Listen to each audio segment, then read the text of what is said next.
Stay away from him because he's always angry. He is always mad about these terrible games he has to review, along with movies and also even more games that are really bad. He keeps playing them. Why he don't stop, we don't know. Why doesn't he just go get a job, that hippie? Why is he so mad at all these movies, even though he's a terrible person himself? He could never do better, but yet he reviews these movies so you don't have to. He is always angry, always angry, always angry. We do not like this guy. You should not like this guy. You don't like the games that he is reviewing or the movies he will inevitably review. And if you attack movies he likes, he'll kill you. If you attack games he likes, he will come and kill you. Just stay away from him because he's a bad guy, but he still reviews terrible movies which are bad. Therefore we agree with him, so we tolerate him. He's a raging, angry, pissed off, irate, mad, agitated, furious gamer dude guy who also reviews movies he's to talk about.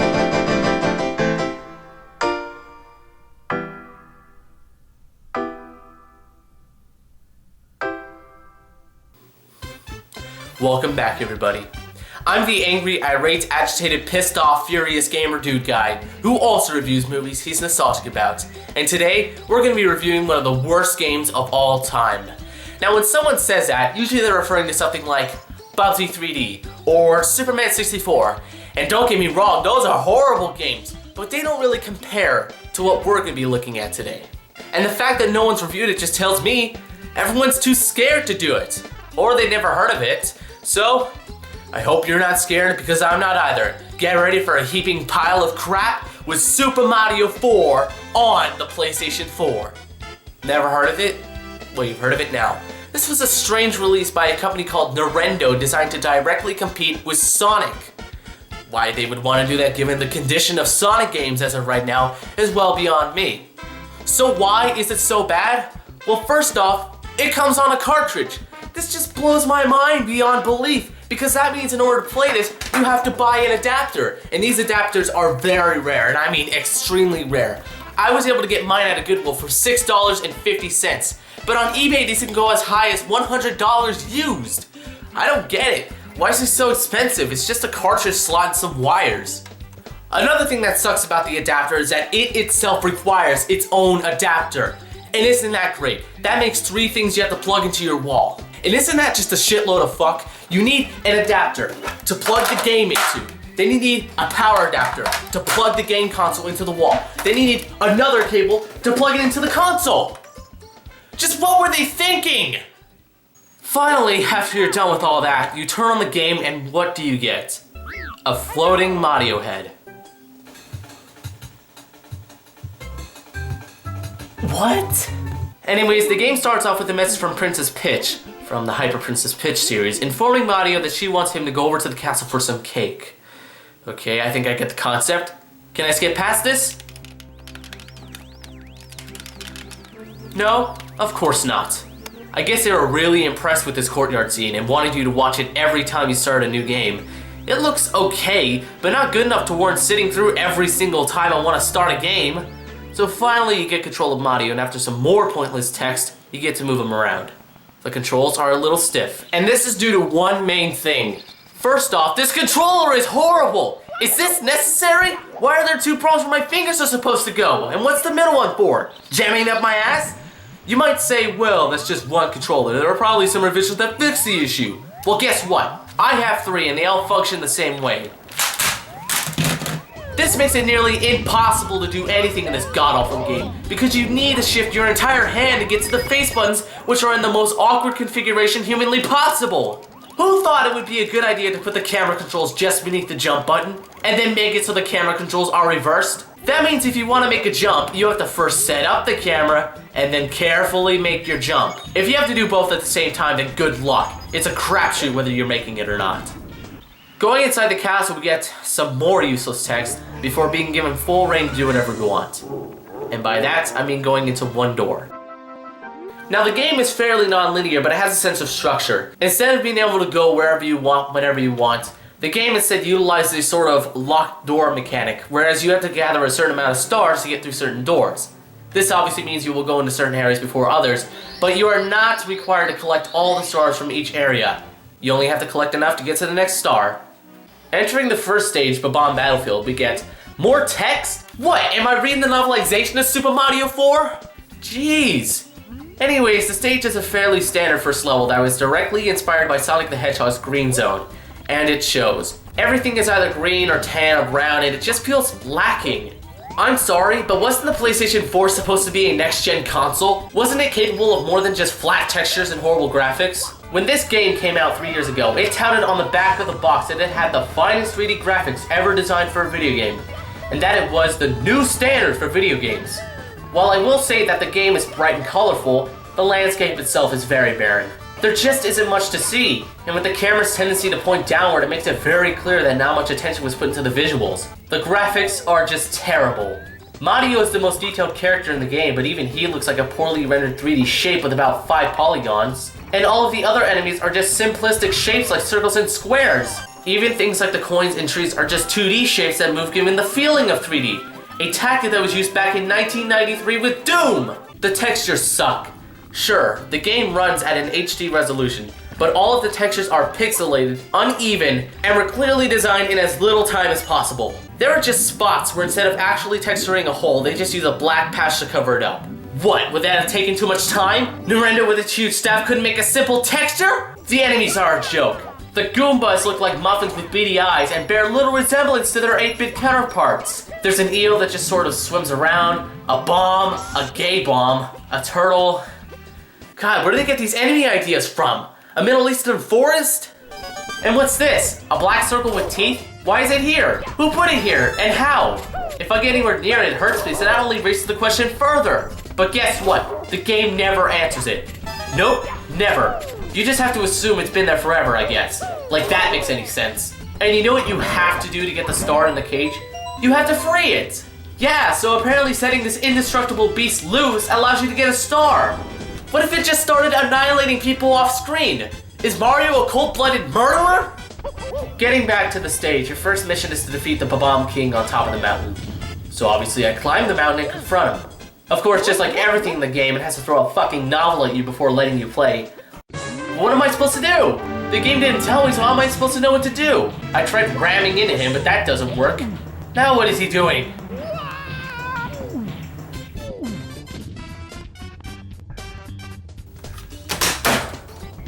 So after I screwed around with that for a while, I found out that you have to go around him and pick him up. But that's still not enough. You can't just throw him off the mountain like any sane person would think to do. Oh no, you're only allowed to throw him onto the mountain itself. Why does it have to be so cryptic? The rest of the missions don't fare much better. There's obviously the one where you have to free the large black monster thingy, but the only way to do so is to wait for it to charge and then stomp on its post. And with these controls, that's nearly impossible! There's also another one where you have to race this turtle thing to the top of the mountain.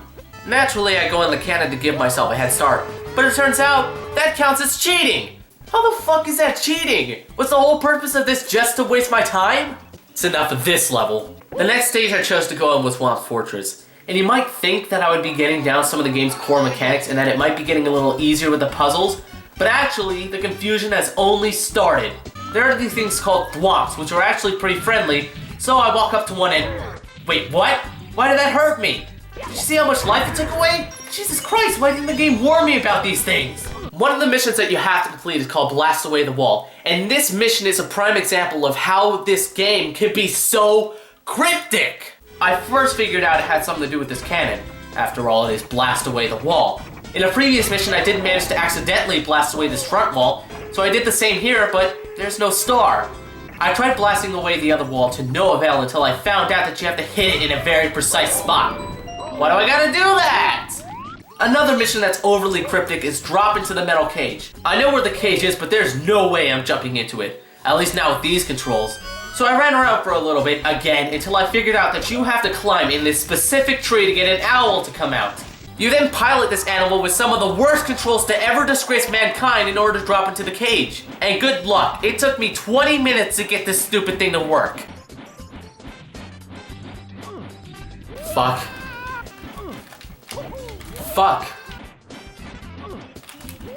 Fuck! It's that stupid camera! If it didn't move around on me, I could just actually let Madio fall into the damn cage. Come on. Come on. Come on. No! I can't believe it! How are you supposed to do this? How are you supposed to do this? You can't move the camera. You can't use the stick. It just doesn't work. It just does not work.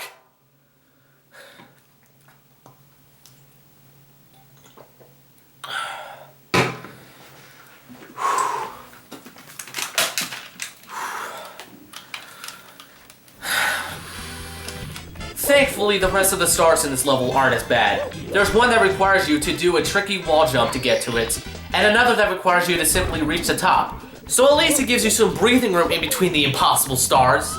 The other levels don't have much to them. There's an ice level called Cool Mountain, which I only got 2 stars from because it's just weird. I grabbed a penguin and dropped it off the edge of a broken bridge, which somehow teleported me to the base of the level. I then tried to jump back up to the top of the level because I apparently needed that penguin, which only ended up getting me killed!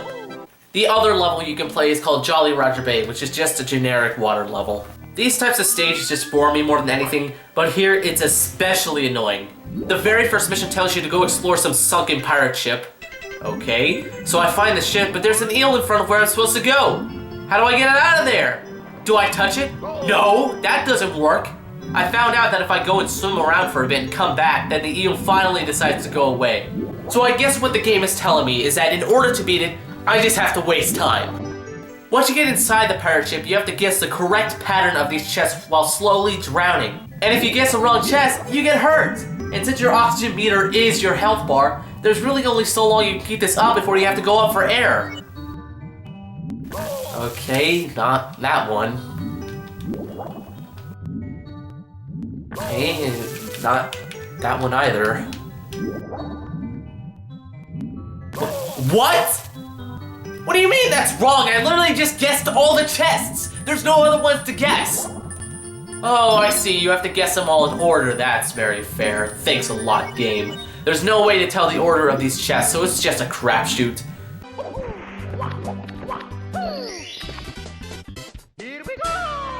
That's enough of this stage. I'd rather have passionate sex than play this stage. I'd rather be watching my favorite film of all time while getting a blowjob than play this stage ever again. If only there was just some way for me to physically stop playing this game. For me to just make this game not be on my screen right now. If only there was just some way. But there isn't. I have to keep playing. Finally, after all of that work, you use the stars you've acquired to unlock the final door and finally get to Donatello. Wait, what? What happened? I got trapped? Why didn't the game tell me ahead of time so I could actually get prepared? What was I supposed to do? I don't know what I'm even doing anymore. This game's just throwing me a loop left and right. So you go up this totally next-gen platforming nonsense, which is honestly kind of confusing. Why does it give me options of where to go here? Why would I follow this path when I can dangerously jump over a bottomless pit to this platform with an enemy on it? I mean, I know what to do because I am a seasoned gamer with many decades of experience, but what would happen if someone with, say, 1 decade of gaming experience came across this? He'd probably get confused and just end up walking off the damn platform. So after climbing to the very, very top and jumping into the pipe, obviously, we finally get to Bowser.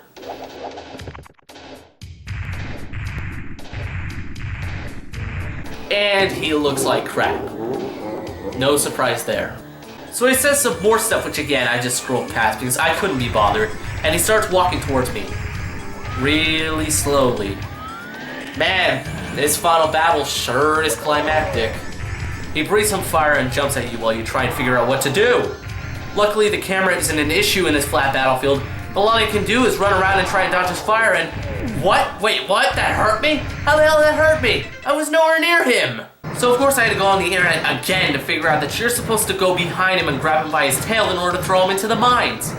That makes a lot of sense.